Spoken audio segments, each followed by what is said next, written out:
మనకి రీసెంట్గా Donald Trump ఒక స్టేట్మెంట్ ఇచ్చాడు కదా, ఒక ప్రెస్ మీట్లో. ఏమన్నాడు, మరి రష్యా కనుక ఉక్రెయిన్ మీద యుద్ధం కనుక ఆపితే అప్పుడు మరి ఇండియా మీద టారిఫ్లు తగ్గించడం అనేది అప్పుడు చూద్దాం అని చెప్పేసి ఒక స్టేట్మెంట్ ఇచ్చాడు.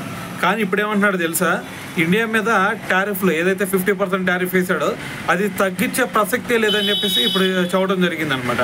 అయితే ఎందుకు చెప్పాడు భయ అంటే, ఇక్కడ ట్రంప్ ఒకటే చెప్తున్నాడు. ఏమని, మరి ఇన్ని సంవత్సరాలు చూసుకుంటే మన ఇండియా మీద టారిఫ్ లేకపోవడం వల్ల మరి వాళ్ళు మన మీద బీభత్సమైన టారిఫ్లు వేశారు. సో దీనివల్లే వాళ్ళు మనతో బిజినెస్ చేయగలిగారు.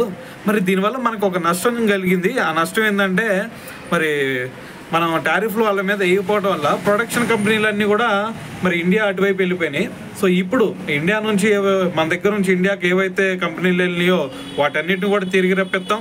సో దాంతోపాటు కెనడా, మెక్సికో, అలాగే చైనా, సో అక్కడ ఏవైతే ప్రొడక్షన్ కంపెనీలు ఉన్నాయో అక్కడ నుంచి వేలాది కంపెనీలు కూడా మనకి రాబోతున్నాయి అని చెప్పేసి ఇప్పుడు డొనాల్డ్ ట్రంప్ అయితే దీని గురించి మాట్లాడడం జరిగిందనమాట.